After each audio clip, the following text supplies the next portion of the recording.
ఆకాశవాణి ప్రాంతీయ వార్తలు చదువుతున్నది ఎం వినతి. ముఖ్యాంశాలు.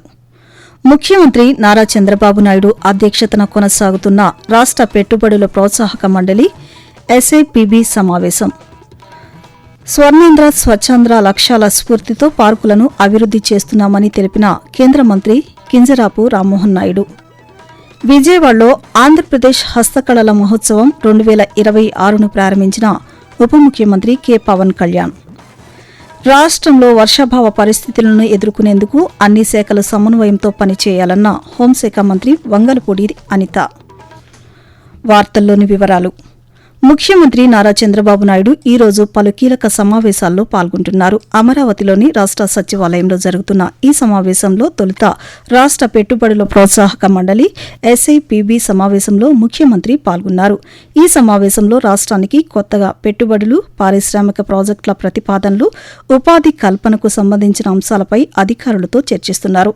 అనంతరం మధ్యాహ్నం రాజధాని ప్రాంత అభివృద్ది సంస్థ సిఆర్డీఏ సమావేశానికి ముఖ్యమంత్రి అధ్యక్షత వహించనున్నారు. ఈ సందర్భంగా రాజధాని అమరావతి అభివృద్ది పనులు, మౌలిక సదుపాయాల కల్పన, వివిధ ప్రాజెక్టుల పురోగతిపై సమీక్ష నిర్వహించే అవకాశం ఉందని అధికారులు తెలిపారు. ఆంధ్రప్రదేశ్ హస్తకళల మహోత్సవం 2026ను ఉప ముఖ్యమంత్రి కె పవన్ కళ్యాణ్ ఈ రోజు ప్రారంభించారు. విజయవాడలోని డాక్టర్ బిఆర్ అంబేద్కర్ కళావేదికలో నిర్వహిస్తున్న ఈ కార్యక్రమంలో రాష్ట్రంలో జిల్లాల కళాకారులు రూపొందించిన హస్తకళా ఉత్పత్తులను పరిశీలించి వారి కళా నైపుణ్యాన్ని అభినందించారు. ఈ సందర్భంగా పవన్ కళ్యాణ్ మాట్లాడుతూ హస్తకళలు రాష్ట్ర సంస్కృతి వారసత్వానికి ప్రతీకలని అన్నారు.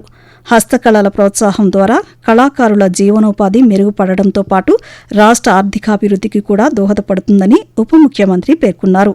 ఈ కార్యక్రమంలో చేనేత జౌళి శాఖ మంత్రి ఎస్ సవిత పాల్గొన్నారు. స్వర్ణాంధ్ర స్వచ్ఛాంధ్ర లక్ష్యాల స్ఫూర్తితో శ్రీకాకుళం నగరంలో పార్కులను అభివృద్ది చేస్తున్నామని కేంద్ర పౌర విమానయాన శాఖ మంత్రి కింజరాపు రామ్మోహన్ నాయుడు తెలిపారు. కార్పొరేట్ సామాజిక బాధ్యత సిఎస్ఆర్ నిధులతో శ్రీకాకుళం నగరంలో నిర్మించనున్న 4 పార్కుల నిర్మాణ పనులకు ఆయన ఈరోజు శంకుస్థాపన చేశారు. ఈ సందర్భంగా కేంద్ర మంత్రి మాట్లాడుతూ పట్టణ ప్రాంత ప్రజలు ప్రకృతితో మమేకం కావడానికి పార్కులు ప్రధాన వేదికలని అన్నారు. ప్రతి స్థానిక అవసరాలకు అనుగుణంగా పార్కుల్లో వాకింగ్ ట్రాక్, చిన్నారుల ఆట స్థలం, క్రీడా కోర్టులను ఏర్పాటు చేస్తున్నామని తెలియజేస్తూ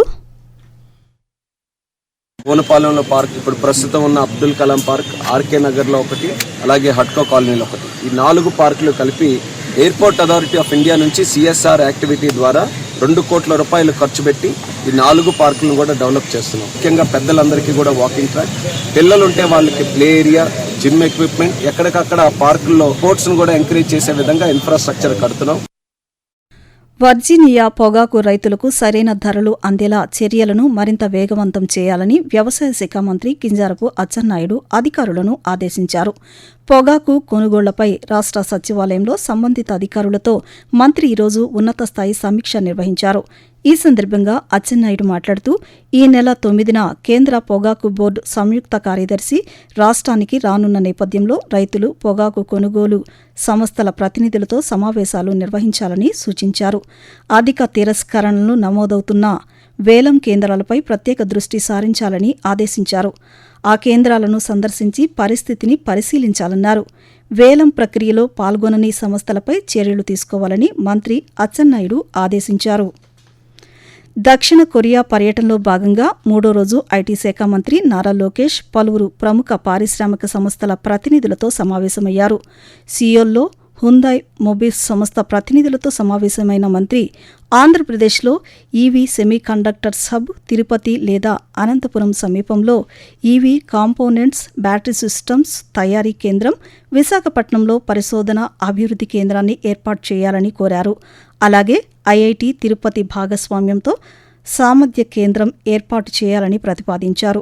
భారతదేశంలో హుందాయ్ మొబిల్స్ విస్తరణకు రాష్ట్ర ప్రభుత్వం పూర్తి సహకారం అందిస్తుందని మంత్రి తెలిపారు. ఆకాశవాణి ప్రాంతీయ వార్తలు వింటున్నారు. రాష్ట్రంలోని గిరిజనులకు అటవీ హక్కుల గుర్తింపు ROFR పట్టాలు త్వరలో జారీ చేయనున్నట్లు గిరిజన సంక్షేమ శాఖ మంత్రి గుమ్మడి సంధ్యారాణి వెల్లడించారు.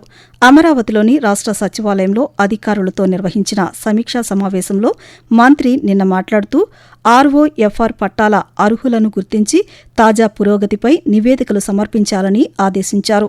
ప్రభుత్వ సంక్షేమ పథకాలు, గిరిజన అభివృద్ధి కార్యక్రమాల అమల్లో అన్ని శాఖలు సమన్వయంతో పనిచేయాలని సూచించారు. రాష్ట్ర వ్యాప్తంగా 626 గిరిజన సంక్షేమ పాఠశాలల్లో పరిశుభ్రత, ఆహార నిర్వహణ మెరుగుపరిచేందుకు సిబ్బంది నియామకాల కోసం ప్రభుత్వం 46 కోట్ల రూపాయలు మంజూరు చేసిందని మంత్రి పేర్కొన్నారు.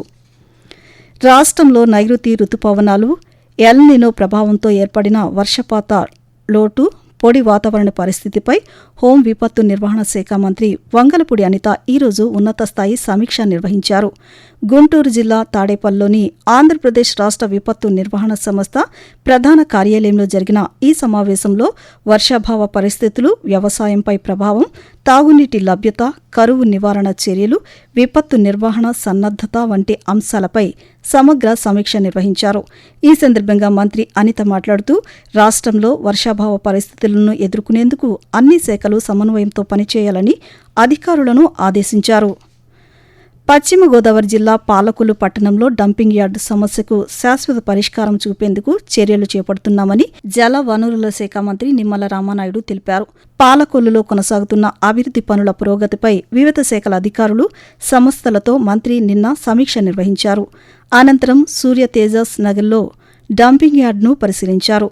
ఈ సందర్భంగా నిమ్మల రామానాయుడు మాట్లాడుతూ డంపింగ్ యార్డ్ సమస్యతో స్థానికులు ఎదుర్కొంటున్న ఇబ్బందులను గుర్తించామన్నారు. సమస్యకు తాత్కాలిక పరిష్కారం కాకుండా శాశ్వత పరిష్కారం అందించేలా కార్యాచరణ రూపొందిస్తున్నామని తెలియజేశారు. సముద్రంలో గల్లంతైన మత్స్యకారుల కోసం హెలికాప్టర్లు, నౌకలతో ముమ్మర గాలింపు చర్యలు కొనసాగుతున్నాయని విశాఖపట్నం జిల్లా కలెక్టర్ ఎం. అభిషిక్త్ కిషోర్ ఈరోజు ఒక ప్రకటనలో తెలిపారు. తీర రక్షణ దళం, నౌకాదళం సమన్వయంతో విస్తృత స్థాయిలో అన్వేషణ, సహాయక చర్యలు చేపట్టినట్లు వెల్లడించారు. విశాఖపట్నంలో రీజనల్ ఆపరేటర్స్ సెంటర్ నుంచి ఈ చర్యలను నిరంతరం పర్యవేక్షిస్తున్నట్లు పేర్కొన్నారు. గల్లంతైన మత్స్యకారుల ఆచూకీ లభించే వరకు గాలింపు చర్యలు నిరంతరంగా కొనసాగుతాయని కలెక్టర్ స్పష్టం చేశారు. తీర ప్రాంతాల్లో గస్తీని ముమ్మరం చేయాలని అధికారులను ఆదేశించినట్లు తెలిపారు. ఇదిలా ఉండగా రక్షిత మత్స్యకారుడు కారి చిన్నాను సురక్షితంగా ఒడ్డుకు తీసుకువచ్చామని, ప్రస్తుతం ఆయన ఆసుపత్రిలో చికిత్స పొందుతూ ఆరోగ్యంగా ఉన్నారని జిల్లా కలెక్టర్ ఎం. అభిషిక్త్ కిషోర్ వెల్లడించారు. రాష్ట్ర వ్యాప్తంగా ఈ నెల 11వ తేదీ నుంచి 18వ తేదీ వరకు ప్రపంచ జనాభా దినోత్సవ ప్రచార కార్యక్రమాలు నిర్వహిస్తున్నట్లు వైద్యారోగ్య కుటుంబ సంక్షేమ శాఖ మంత్రి వై. సత్యకుమార్ యాదవ్ తెలిపారు. తల్లి బిడ్డల ఆరోగ్య పరిరక్షణకు కాన్పుల మధ్య కనీసం 2 ఏళ్ల విరామం పాటించడంపై ప్రజల్లో అవగాహన కల్పించేందుకు పిల్లల మధ్య ఎడం పాటిద్దాం, ఆరోగ్యవంతమైన, సంతోషకరమైన కుటుంబాన్ని నిర్మిద్దాం అనే నినాదంతో ఈ ప్రచారం చేపడుతున్నామని వెల్లడించారు. ఈ కార్యక్రమంలో భాగంగా కాన్పుల మధ్య విరామం పాటించిన దంపతులు, అలాగే 3 లేదా అంతకంటే ఎక్కువ మంది పిల్లలు కలిగిన దంపతులకు జిల్లాల వారీగా నగదు పురస్కారాలు అందచేయనున్నట్లు తెలిపారు. ప్రత్యేక ఓటరు జాబితా సవరణ ప్రక్రియ SIRపై ప్రజలు ఎలాంటి అపోహలకు గురికావద్దని అనంతపురం పట్టణ నియోజకవర్గ శాసనసభ్యులు దగ్గుపాటి ప్రసాద్ సూచించారు. అనంతపురం నగరంలోని మారుతీనగర్లో నిర్వహించిన SIR అవగాహన కార్యక్రమంలో ఆయన ఈరోజు పాల్గొన్నారు.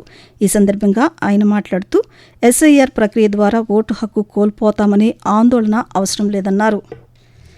ప్రాంతీయ వార్తలు ముగించే ముందు ముఖ్యాంశాలు మరొకసారి. ముఖ్యమంత్రి నారా చంద్రబాబు నాయుడు అధ్యక్షతన కొనసాగుతున్న రాష్ట్ర పెట్టుబడులు ప్రోత్సాహక మండలి SIPB సమావేశం. స్వర్ణాంధ్ర స్వచ్ఛంద్ర లక్ష్యాల స్ఫూర్తితో పార్కులను అభివృద్ధి చేస్తున్నామని తెలిపిన కేంద్ర మంత్రి కింజారపు రామ్మోహన్ నాయుడు. విజయవాడలో ఆంధ్రప్రదేశ్ హస్తకళల మహోత్సవం 2026ను ప్రారంభించిన ఉప ముఖ్యమంత్రి కె. పవన్ కళ్యాణ్. రాష్ట్రంలో వర్షాభావ పరిస్థితులను ఎదుర్కొనేందుకు అన్ని శాఖలు సమన్వయంతో పనిచేయాలన్న హోంశాఖ మంత్రి వంగలపూడి అనిత. ఆకాశవాణి ప్రాంతీయ వార్తలు ఇంతటితో సమాప్తం. తిరిగి సాయంత్రం 6 గంటల 10 నిమిషాలకు విశాఖపట్నం కేంద్రం నుంచి ప్రాంతీయ వార్తలు వింటారు.